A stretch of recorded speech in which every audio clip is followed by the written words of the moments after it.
다시 여쭤보겠습니다. 살림살이 나아지셨습니까? 아니요! 더 구체적으로 여쭤볼게요. 자식들 일자리 걱정 없으세요? 있어요! 가장의 일자리 걱정 하나도 없는 서민들의 살림살이 좋아졌습니까? 아니요! 집 사고 싶은 사람 내 집 마련의 꿈 실현할 수 있을 만큼 집 걱정 없이 사실 수 있습니까? 일자리, 집 걱정 자체하고 아이들 교육비 아무 걱정 없으세요? 너무 어려워요! 있겠어요! 물가는 잡았나요? 못 잡았어요! 물가 걱정은 없으세요? 예! 걱정 말아요! 온통 엉터리라고 저는 생각합니다. 얼싸!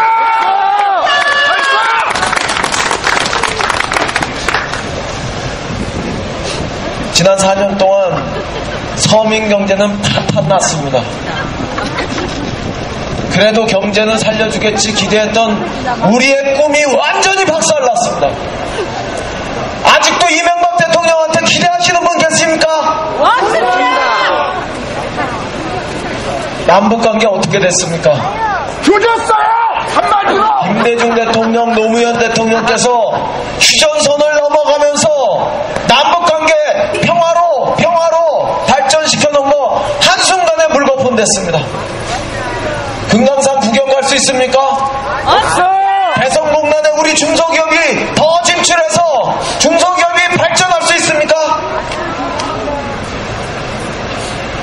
그렇다고 안보는 똑바로 세웠냐고요. 북한에서 핵 개발하면 뒤통수 맞고 북한에서 서해에 포 쏘면 뒤통수 맞고 맨날 소 잃고 양 외양간 고치는 격으로 큰 소리만 뻥뻥 치고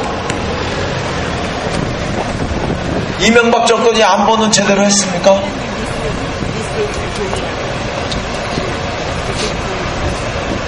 그러면 민주주의는 제대로 했나요?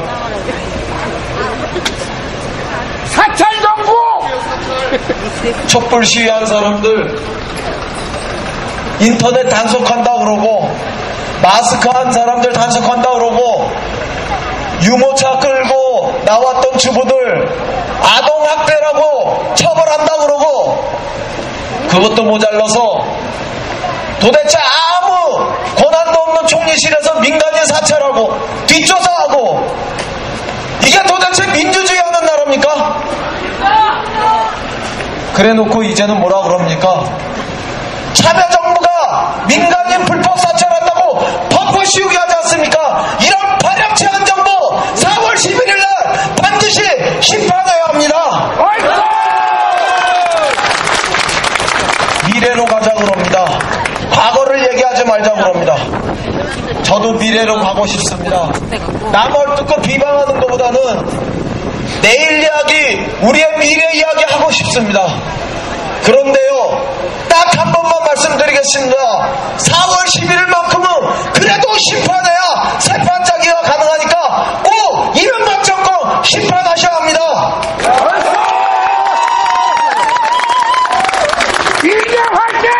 심판하지 않고 그냥 덮어주고 미래를 이야기하면요, 자기들이 잘한 줄 알고 다음에 대통령 선거 지나면 덩터리로 할 거기 때문에 이번만큼 아주 혹독하게 심판해 주셔야 합니다.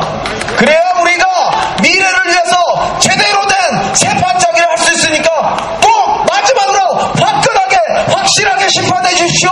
이렇게 호소합니다.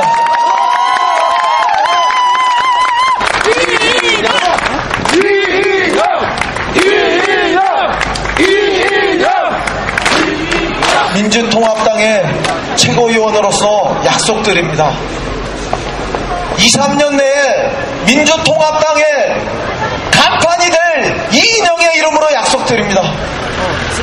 우리 국민 여러분들께서 마지막으로 잘못된 정치, 거짓말하는 정치, 민주주의 짓밟는 정치, 서민경제 파탄나는 정치, 남북관계 악화시키는 정치 마지막으로 심판해 주시면 이인영이 민주당의 간판이 되었을 때 다시는 정치가 서로 헐뜯고 비방하는 이야기, 그런 정치 안 하겠습니다.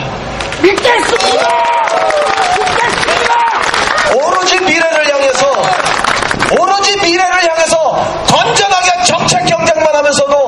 정치를 할 수 있다는 것을 보여드리겠습니다. 그러나 우리가 그런 새로운 정치를 하기 위해서도 이번만큼은 거짓말하는 정치, 서민경제 짓밟는 정치, 남북관계 악화시키는 정치, 민주주의 거꾸로 돌려놓는 정치 반드시 심판해 주셔야 합니다. 그래야 새 반짝이가 가능합니다. 생각해 보십시오. 우리 서민경제 어디서 제일 많이 절단났습니까? 일자리입니다. IMF가 왔을 때 IMF가 요구했던 노동시장에 대한 요구 때문에 우리가 어쩔 수 없이 이른바 노동시장 유연성이라는 이런 정책을 받아들였습니다.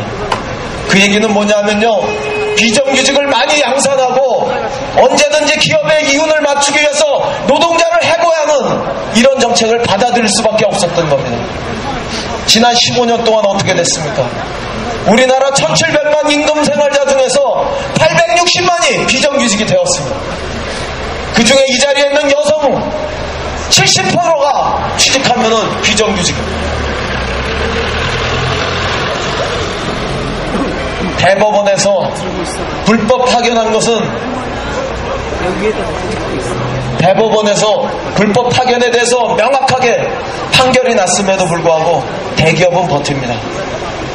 그 와중에 우리 비정규직 노동자들은 임금에서 차별받고 근로환경에서 차별받고 사회적으로 차별받습니다.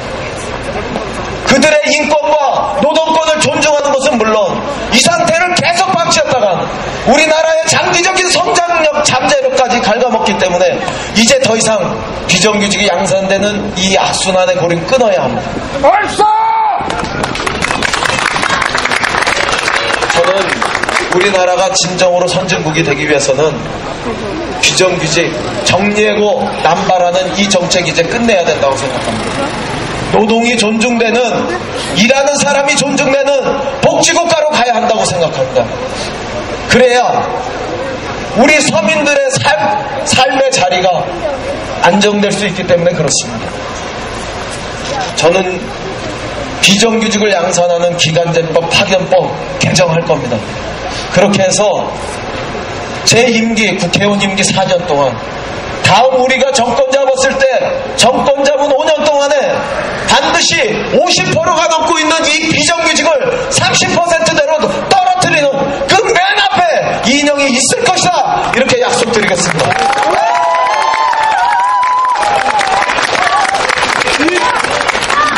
교육비 어떻습니까? 천정부지로 치솟고 있습니다. 우리 주부들은 아이들의 학원비를 마련하기 위해서 식당일도 마다하지 않습니다. 내일이요? 안 가요. 우리 가장들은 자기가 벌어온 월급의 절반을 아이들 학원비로 내놓습니다.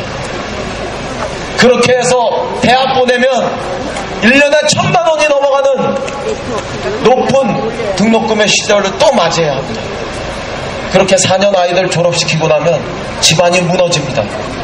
무너지는 소리가 도처에서 들리지 않습니까? 옛날에는 소 한 마리 팔으면 아이들 대학 졸업시킬 수 있었는데 이제는 집 반 채는 팔아야지 아이들을 대학 졸업시킬 수 있다면 이놈의 나라가 도대체 제대로 된 나라입니까? 언제까지 이 과중한 교육비에 반복하시겠습니까? 저는 대학생 반값 등록금의 시대를 열어서 과중한 교육비 부담을 덜어내야 된다, 이렇게 생각합니다. 벌써! 1년에 14조의 대학 교육비가 들어갑니다. 그 중에 2조는 이미 장학금으로 해결하고 있습니다. 작년에 대학생 등록금에 대해서 국가 예산으로 지원하기로 해서 2조 7천억이 추가로 투입되고 있습니다. 이제 우리가 2조에서 3조 정도만 더 만들면 실질적인 대학생 반값 등록금의 시대를 만들 수 있습니다. 한나라당, 지금 새누리당으로 온 이 세력들은 세금 이렇게 이야기하면서 그 정책에 반대했었습니다. 그러나 이 선거가 시작되면서 대학생 반값 등록금이 우리 대학생들한테 호응을 얻고 그 대학생을 넘어서 고등학교 졸업하는 87%가 대학인, 그래서 우리나라의 거의 대부분의 가정이 대학생 속에서 호응이 높아지니까 새누리당도 대학생 반값 등록하겠다고 약속을 했습니다. 치사한 놈이다! 말이 안 되는 것이 아니라 우리가 국가 예산을 재정을 똑바로 쓰면 반값 등록금의 시대는 열릴 수 있기 때문에 제가 국회의원이 되면 반드시 반값 등록금의 시대를 열어서 우리 서민들의 교육비 걱정을 덜어드리겠다, 이렇게 약속드리겠습니다.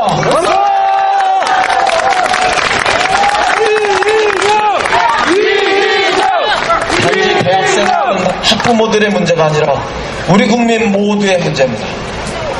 아이를 낳고 아이를 교육시키는 것은 이제 한 개인 학부모의 문제가 아니라 우리 국가와 사회가 공동으로 짊어져야 할 그런 과제가 되었습니다. 우리 어르신들의 삶은 어떻습니까? 준비 안 된 노후, 인간으로서의 존엄성이 파괴돼 나가는 것이 우리 어르신들의 노후의 생활이라면 도대체 이 나라가 어떻게 선진국이 될 수 있습니까? 기초노령연금 지금 9만원 받으시는 거 15만원 수준으로는 올라가야 됩니다. 그래야 최소한 국가가 우리 어르신들에 대해서 효도하는 겁니다. 젊은 날 이 나라의 경제를 위해서 우리를 이만큼 살 수 있도록 만들어주셨던 그 어르신들을 위해서 국가가, 사회가, 우리 후손들이 기초노령연금을 9만원에서 15만원 수준까지는 올려드릴 수 있어야 한다고 생각합니다. 그것보다 더 중요한 것은 건강보험을 개혁해서 우리 어르신들의 질환과 관련한, 노인 질병과 관련한 모든 부분들은 건강보험의 적용 혜택을 받도록 해야 합니다. 우리 어르신들한테 한번 여쭤보십시오. 가장 두려운 것이 무엇입니까? 치매와 중풍이 어느 날 나를 찾아왔을 때 나의 가족이, 나의 자식이 부담되고 또 등 돌리고 그 우애 좋고 화목했던 형제 간에 반목에 등장하는 것이 가장 두렵다고 말씀하십니다. 병원에 가서 뇌사진을 찍으면 핏줄이 희미하게 나오면 중풍의 걱정이 있는 겁니다. 뇌세포가 흐릿하게 나오면 치매의 위험성이 있는 겁니다. 그러나 뇌사진을 찍는 이른바 MRI 사진 촬영을 위해서는 70만 원이 들어갑니다. 어떤 어르신이 그 70만 원 돈을 과감하게 병원비로 내면서 병원에 가서 치매와 중풍을 예방하는 이런 일을 하실 수 있겠습니까? 자식들한테 병원비 걱정되고 부담될까봐 참고 끙끙 앓다가 어느 날 일 터지고 나면 그때 인간의 존엄성은 한순간에 무너져 버립니다. 젊은 날 그토록 열심히 일하셨던, 헌신하셨던 우리 어르신들에 대한 국가와 사회의 대접이 이렇다면 어떻게 우리가 선진국이 될 수 있겠습니까? 저는 건강보험 개혁해야 한다고 생각합니다. 적어도 절반이라도 어르신들에게 건강보험, 의료보험의 혜택을 보실 수 있도록 해서 치매나 중풍으로부터 예방될 수 있도록 해야 한다, 그렇게 생각하기 때문에 반드시 국회에 가면 건강보험 개혁해서 어르신들의 질환 문제만큼은 반드시 의료보험의 혜택을 볼 수 있도록 하겠다, 이렇게 약속드리겠습니다. 그래야 노후복지가 됩니다. 지난날 우리의 삶과 동떨어져서 성장, 개발 이렇게 이야기해왔던 정치는 사실 뒤돌아보면 재벌과 부자만을 위한 그런 경제였습니다. 성장, 개발하고 그렇게 30년, 40년을 온 오늘의 현실이 재벌과 부자만 배불리 사는 그런 사회였다면 이제 우리는 한 번쯤은 우리나라의 패러다임을 바꿔야 합니다. 이 나라의 진짜 주인인 서민들의 삶을 챙기는 정치로 바꿔야 합니다. 정치가 서민의 삶과 동떨어진 것이 아니라 정치가 서민의 삶의 한복판에서 일어난 일을 해결할 수 있는 보전의 자리로 돌아올 수 있도록 해야 합니다. 2010년부터 우리는 지방선거를 통해서 정치가 우리 서민의 삶의 문제를 해결하는 것이 가능하다는 경험을 하고 있습니다. 친환경 무상급식이 얼마만큼 우리 주부들에게 새로운 삶의 질을 제공했는지 돌이켜보십시오. 지방선거를 통해서 우리 주변에 얼마나 많은 참 지방자치 일꾼들이 우리 서민들의 복지를 증진시키기 위해서 일하고 있는지 한번 생각해 보십시오. 정치가 우리 서민들의 삶의 문제를 해결하는 본연의 자리로 돌아오는 길은 복지정치의 길을 가는 것이라고 생각합니다. 이번 총선에서 4월 11일 총선에서 반드시 복지정치의 길을 확고하게 가는 일꾼을 뽑아서 서민의 삶의 문제를 개선하는 정치 본연의 자리로 우리 정치를 되돌려 주십시오. 이렇게 호소드리겠습니다.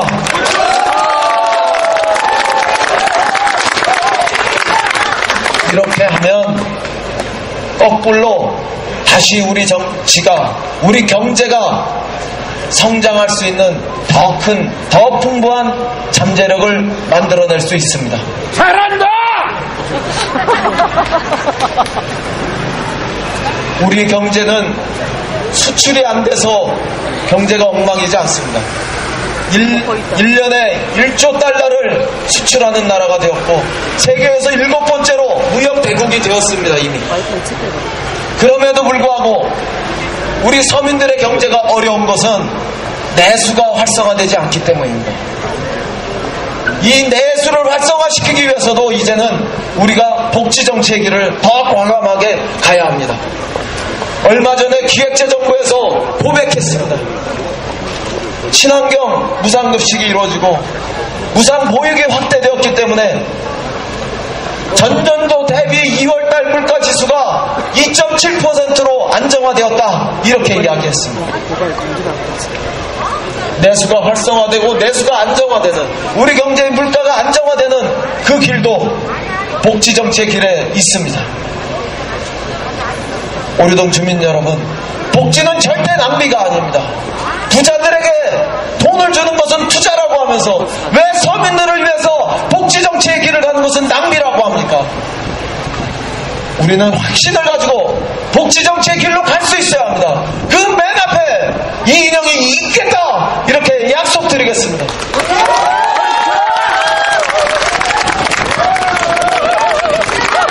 저는 민주당의 최고위원으로서 민주당이 대한민국을 대표하는 복지정당이 되는데 앞장섰습니다. 이제 여러분들께서 당선시켜주시면 민주당이 대한민국의 복지를 대표하는 그 민주당이 그 맨 앞에 이인영이 있다, 이런 것들을 다시 여러분들에게 보여드릴 수 있도록 해내겠다, 이렇게 말씀드립니다.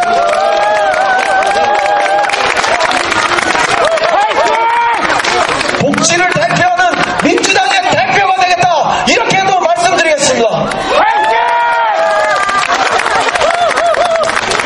이것이 제가 국회의원으로서 해야 할 3가지 약속입니다. 그러나 저는 동시에 지역 발전을 위한 지역 일꾼으로서도 3가지 약속을 드리겠습니다. 첫 번째는 전철 1호선을 지화하겠습니다. 74년에 전철 1호선이 만들어졌을 때 우리는 기술도 부족했고 돈도 부족했고 또 빨리 교통수단을 만들어야 했기 때문에 전철 1호선을 지상에다 만들었습니다. 그러나 40년이 지난 오늘 우리는 전철을 지하에 만들 수 있는 높은 수준의 기술을 가지고 있고 서울시는 25조가 넘는 예산을 사용하는 재정적 여건도 나아졌고 기술은 발전해서 지하에서 모든 공사를 다 하고 교통에 아무런 장애와 지장을 주지 않는 이런 상황으로까지 왔습니다.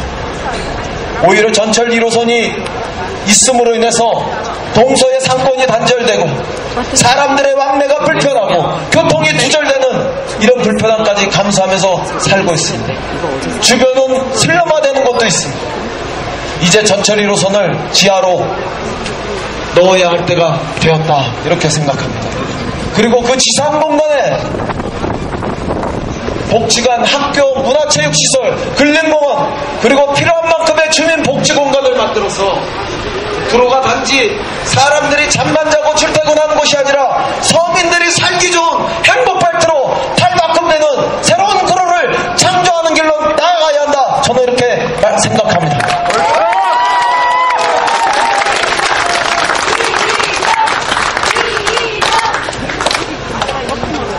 구로는 서울 시내 25개 구 중에서 교육 환경이 가장 열악한 곳에 해당합니다.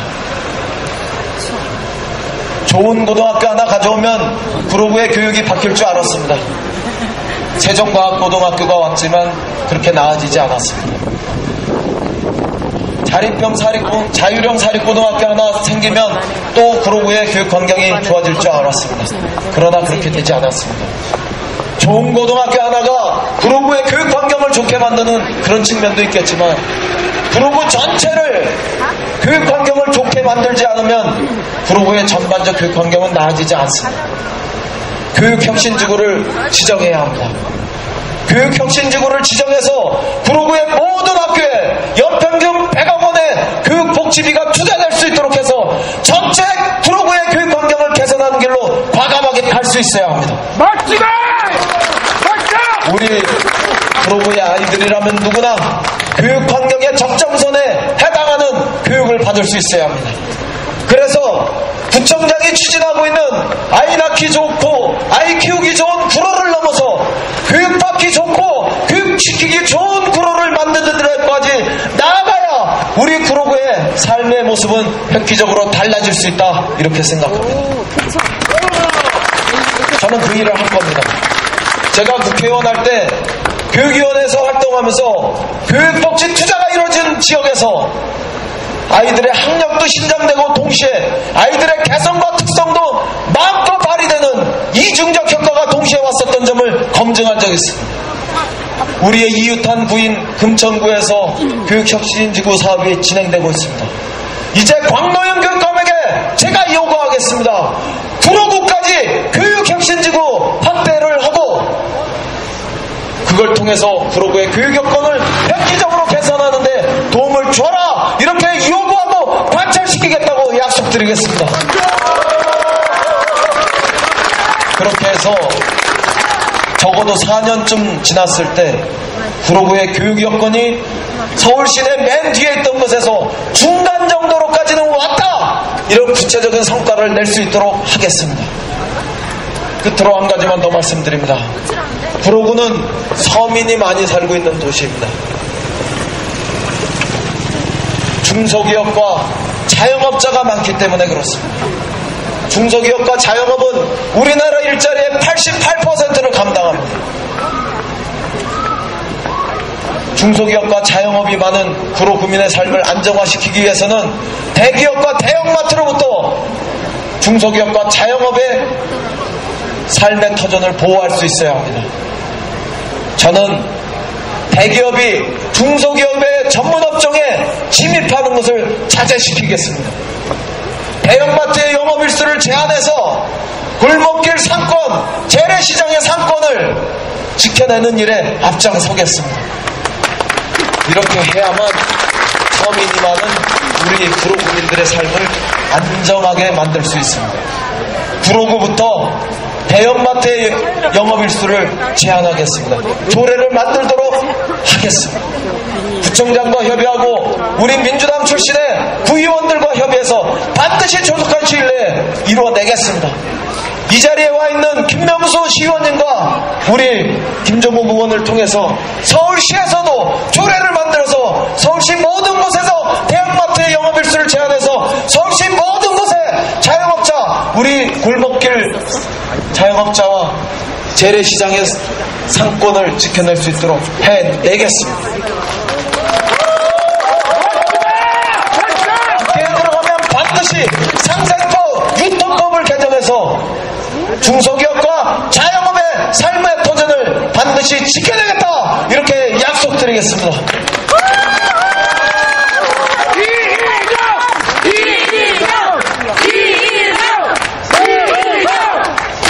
이제는 지역 발전을 위해서 구체적인 일들을 우리 구의원님들과 시의원님들이 앞장서야 할 일들을 국회의원이 가로채는 못된 정치, 양채 정치 그만해야 한다고 생각합니다. 오류 이동의 항동의 천왕동의 발전은 우리 김명조 의원님과 김명수 의원님이 앞장서서 하실 겁니다. 맞습니다. 그 뒷받침을 하는 회원이 되겠습니다. 김명수 시의원님, 김명조 구의원님이 하시는 일까지 마치 국회의원이 한 것처럼 가로채기 하는 양체 정치를 하지 않고 오히려 충실하게 뒤에서 도와드리는 조력자의 정치를 하겠다, 이렇게 생각하고 말씀드리겠습니다. 오류이동, 한암동, 함동에서 주민 여러분들이 불편해하시는 주차장 문제, 사실 시의원님과 구의원님이, 특히 구의원님이 더 앞장서서 일하실 거라고 생각합니다. 김명조 의원님, 오류이동에 필요한 주차장 문제 해결하실 거죠? 김명조 의원님도 도와주실 거죠? 천왕역에 필요한 에스컬레이터 김명수 시의원님이 앞장서서 하실 거죠?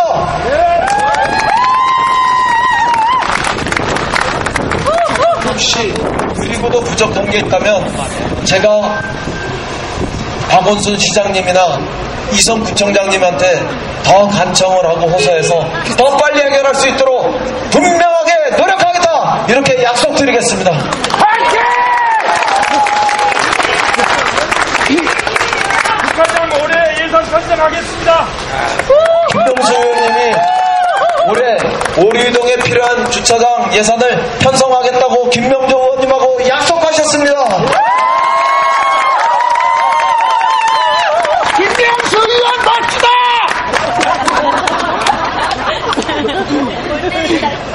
천왕동에 우리 주민들이 원하는 그런 모든 문제들도 제가 충실한 조력자가 되어서 김명수 의원님과 김명조 의원님을 도와서 반드시 해결하겠다, 이렇게 또 말씀드리겠습니다.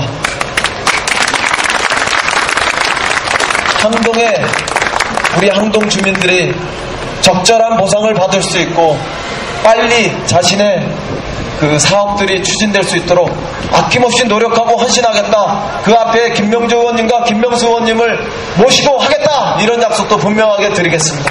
파이팅! 나는 항동에서 왔다! 4월 11일 우리의 선택에 따라서 정치는 다시 우리 서민들의 삶의 한복판으로 돌아올 수 있습니다.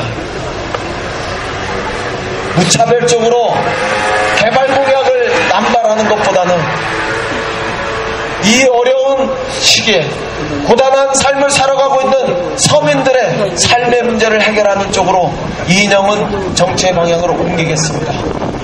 그리고 그걸 통해서 동시에 우리 오류이동과 구로구의 지역발전을 위해서도 일하겠습니다. 반드시 4월 11일 이인영을 선택하시면 정치가 서민의 삶의 한복판으로 되돌아올 것이다. 정치는 서민과 동떨어져 있는 것이 아니라 서민의 삶 속에 깊숙하게 자리 잡을 것이다. 이런 것을 보여드리겠다고 약속드리면서 인사드리겠습니다. 감사합니다. 국민들의 다시 한번 뜨거운 박수와 박수로 후보를 이인영 열어주시기 바랍니다. 이인영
여러분의 삶을 응원해드립니다.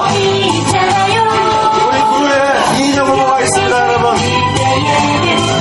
12년 동안 공동에 살면서 서면의 삶 잘 이해하고 서면 정책 많이 준비했습니다.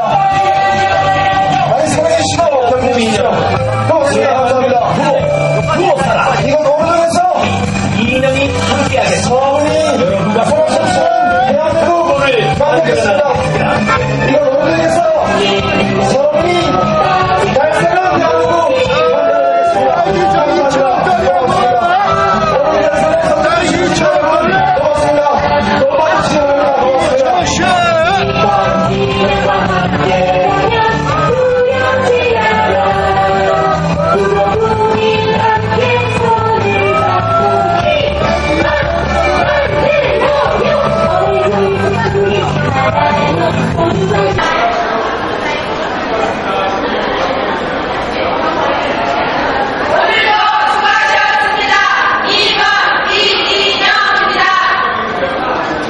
헛수고하는 거야, 헛수고.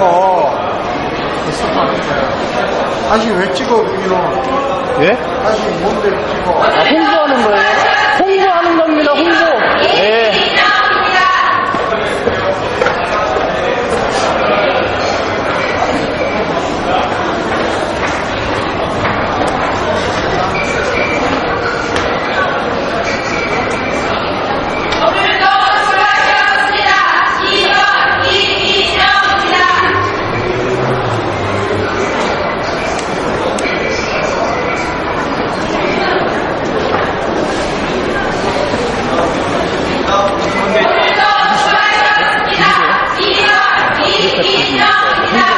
아, 그래요?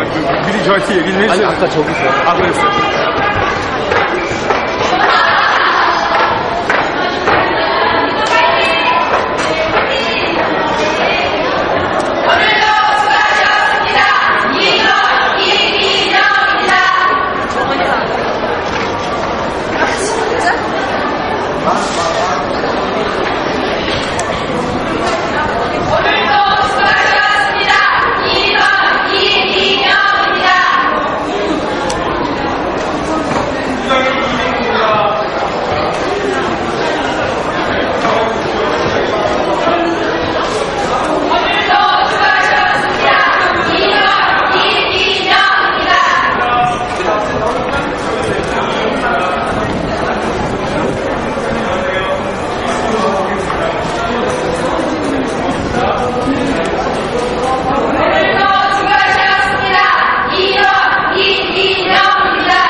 파이팅! 하나, 둘, 셋.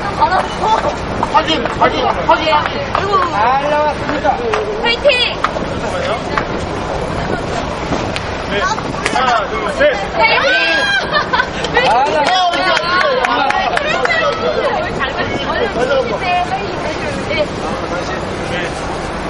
하나, 둘, 셋. 파이팅!